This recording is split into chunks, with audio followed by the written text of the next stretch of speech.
Hi, welcome back. This is Dr. Charles Harry, and this is Cybersecurity for Everyone. In our last video, we talked about what we meant by cyber. And in this video, we want to talk about what we mean by security. And together, cybersecurity helps define what we want to speak about for the rest of this particular course. So, what is security? Security, if we take a look at a textbook definition, freedom from danger, or freedom from fear or anxiety. So what we're talking about is how can we make ourselves more secure or more free from fear? So what do we mean by achieving security? Well, security actually comes from in a variety of different perspectives. You can achieve security at a variety of different levels, whether it's for an individual or for a corporation or even for a nation state. And so these range of what we call actors leverage a variety of tools. Some of them might be technical, some of them might be process-based to secure themselves, to make them more free from danger or threat. If you're an individual, you might use something like technology, an antivirus. Many of you are quite familiar with this type of technology, where you're constantly looking for the latest threats that might actually have entered onto your device.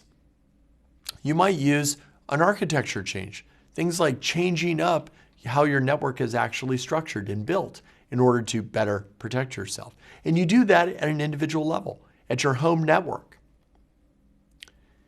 You could be, if you're a corporation, focus on additional type of tools to secure yourself. Yes, you might use technology.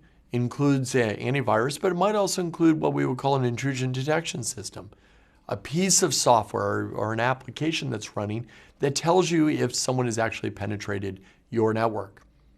You might make changes to your own architecture. You might create multiple networks that are what we call air-gapped, that are physically separated from one another. You might leverage risk management techniques to decide that some parts of your network matter more than others. And therefore, that's where you should spend your money to defend yourself. You might actually incorporate insurance as a way to protect yourself in the case of a large-scale intrusion. These are all various examples of tools that corporations might actually use, and they are distinct from what individuals might use. Finally, if you're a nation state, if you're a country, if you're the United States of America, yes, you might leverage technology. Yes, you might use risk management programs, but you're also going to bring other special assets to play. Things like your intelligence services, the Central Intelligence Agency, the National Security Agency, and others, FBI, to determine what threats you should respond to. Or potentially to incorporate information about vulnerabilities in networks and how you might actually be able to plug those up. You might use what we call hard power, the ability to use your military to respond to certain threats, to make yourself feel more secure.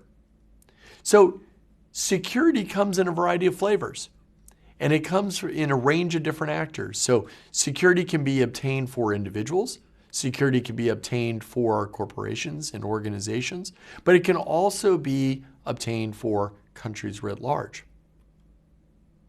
So a working definition of cybersecurity together, this notion of complexity along with the range of various actors and the tools that they can bring to bear to secure themselves might, include something like, or might be akin to something like, cybersecurity is the organization and collection of resources, processes, and structures used to protect cyberspace and cyberspace-enabled systems. So what we're talking about here is, in order to achieve security in cyber, is that it's not simply about technology. Technology is foundational, no doubt about it, but it includes resources, processes, and structures, which include governance at a national level, as well as individual implementation of that latest patch for that specific application. And so hopefully what you're starting to see here is that when we talk about something as basic as a definition, is that it can really be quite informative about the range of considerations we need to have in order for us to be more secure in cyberspace. So in this course, we're going to be discussing a variety of different topics to include the evolution and development of the internet, the global telecommunications environment, how information actually moves from one point of the earth to the next. How is the internet actually governed? Who makes the rules? Is it a single government? Are they individuals? Is it pure anarchy? We'll discuss that. Who are the hackers? And why are they motivated to do what they do? Why do we have this problem? Are all hackers doing this type of activity for the same purpose? Or do they have different motives? We're going to actually talk about what do we mean by hacking. This is one of those terms that people very casually throw out. But it's actually a process. Are hackers really simply just, spending 30 seconds and immediately gain access to the electrical grid for the country and take it down?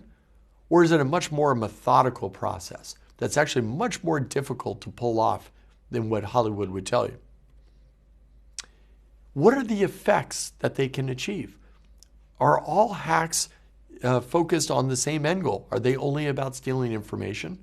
Or can some hacks result in largely disruptive attacks that we need to account for?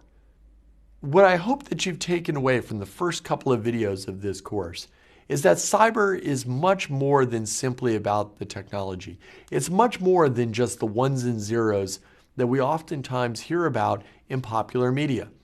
It's about complexity. It's about bringing people, technology, organizations together, and it's about trying to secure it at a variety of different levels, from you and your home network, to corporations and critical infrastructure providers, to nation states who are seeking to protect their most valuable secrets. In our next video, we'll talk about the broad threat landscape and what are the various topics we need to address if we're going to get better at understanding the problem of cybersecurity.